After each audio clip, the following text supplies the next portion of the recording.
kain tayo. Ito na naman ang aking ano na, ayun, tingnan mo. Okra. Oh. Ay, pinakuluan ko lang yan ng konti para half cook lang siya. Tapos meron ako ditong tinolang manok, chicken, and di mawala yung sili. Saan yung sili? Kain tayo.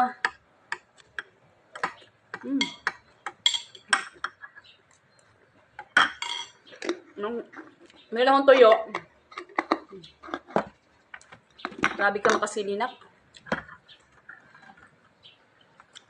Hap. Kainin ko yun lahat. Kasi, grabe ang labahin ko. Yun. Kain tayo.